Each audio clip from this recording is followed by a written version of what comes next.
Hello everyone, welcome back to I four M exam prep. आज के session में हम करेंगे प्रॉफिट लॉस एंड डिस्काउंट के कुछ सम्स। टाइटल देख के आपको पता चल गया होगा, जरा हट के सीरीज पार्ट 2।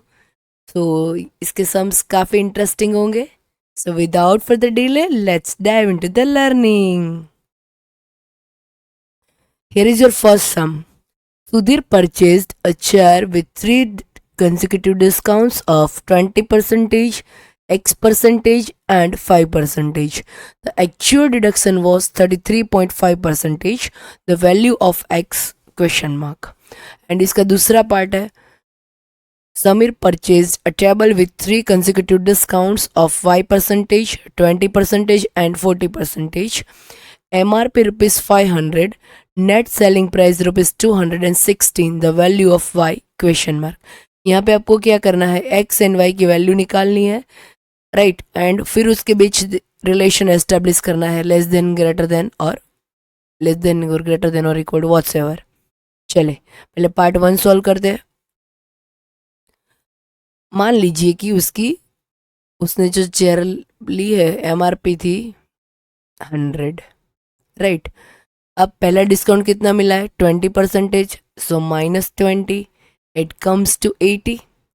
अब आप डिस्काउंट जब ले रहे हो, अगर ये 20x या 5 इस सीक्वेंस में है, तो आप पहले 20 लिए, फिर 5 लो, फिर x लो, या फिर पहले 5 लो, 20 लो, x लो, कोई फर्क नहीं पड़ता, final answer any case same आएगा। तो हम एक काम करते हैं, एक्स परसेंटेज हमें नहीं पता है तो वो साइड पे रखते हैं, पहले 5 ले लेते हैं, राइट। सो 80 पे 5%, इट कम्स टू 4 एंड 76। अब दे हैव सेड कि एक्चुअल डिडक्शन 33.5 है, इट मीन्स 100 माइनस 33.5, सो ये प्रोडक्ट फाइनल उससे पड़ी होगी 66.5 में। तो अगर हमें 76 एंड 66.5 का डिफरेंस निकालते हैं, तो इट कम्स टू 9.5। ये 9.5 रुपये का जो डिस्काउंट है वो मिला होगा उसे 76 पे, राइट। जो हमारा एक डिस्काउंट बाकी था x, ये उसकी वैल्यू देगा हमें। सो 9.5 divide by 76 into 100, that comes to 12.5%। तो x की वैल्यू क्या मिली हमें, 12.5। अब सेकंड पार्ट पे आते हैं। समीर ने जो टेबल बाई किया उसकी MRP क्या दी है, 500 रुपीज। देन उससे ये 3 डिस्काउंट्स मिले हैं, वी डोंट नो वाई, उसे रखते हैं साइड पे। 20% का डिस्काउंट, तो 500 का 20, 100, ये आ गया आपका 400। दूसरा डिस्काउंट है 40% का, 400 का 40%, that is 160, so it comes to ₹240। अब ये 500 की MRP है, उसकी नेट सेलिंग है 216। तो ये जो लास्ट डिस्काउंट है वो निकाल के ये 216 में मिला उसे, राइट। सो अगर इन दोनों का डिफरेंस निकाले 240 एंड 216 का, इट कम्स टू 24। ये हमारा जो एक डिस्काउंट बाकी था y परसेंटेज वाला वो हुआ। ये 24 रुपये का डिस्काउंट उसे 240 पे मिला है, so we can say that 24 is 10% of 240। And calculation अगर करनी है तो 24 divide by 240 into 100, that is 10%। तो y की वैल्यू आई 10%, x is 12.5, so definitely x greater than y। Option 2 is your answer। चलो next। Milk vendor bought 28 liter of milk at the rate of rupees x per liter. X is a positive integer. After adding y liter of water, he sold the mixer at the same price. If his gain is 12.5%, how much water did he add? देखो यहाँ पे अपने पास x की value नहीं है, y की भी नहीं है, हमें वो निकाल के दोनों के बीच का रिलेशन देना है, ठीक है। अब पहले यहाँ पे आते हैं, ये 28 लीटर जो मिल्क है उसमें प्रॉफिट क्या बनेगा, उसका जो पानी ऐड करेगा वो, राइट। यहाँ पे बोला है कि गेन इज 12.5%।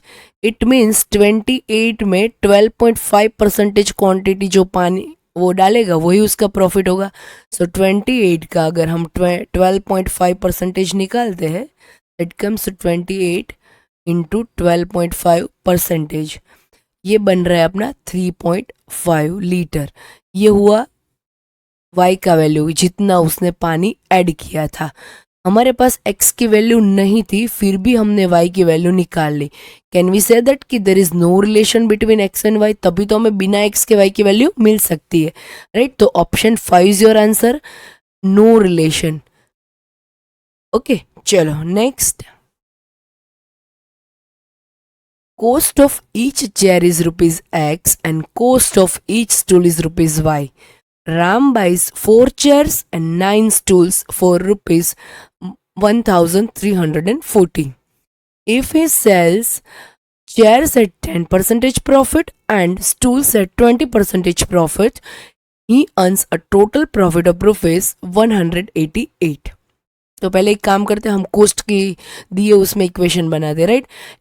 चेयर की कॉस्ट है x, उसने 4 चेयर ली, so total cost would be 4x and total cost of table would be, stool would be 9y and that is 1314. इसमें उसे प्रॉफिट हो रहा है 10%, दैट इज 0.4x, और यहाँ पे 1.8y and total profit in term of money is 118.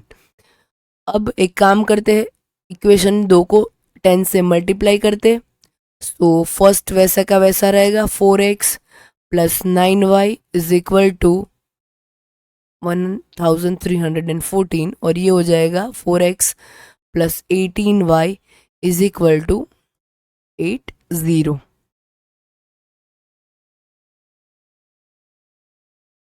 Equation solve करते हैं भाई, पहले ये हो जाएगा अपना 540, so 9y is equal to 540, y is equal to 60.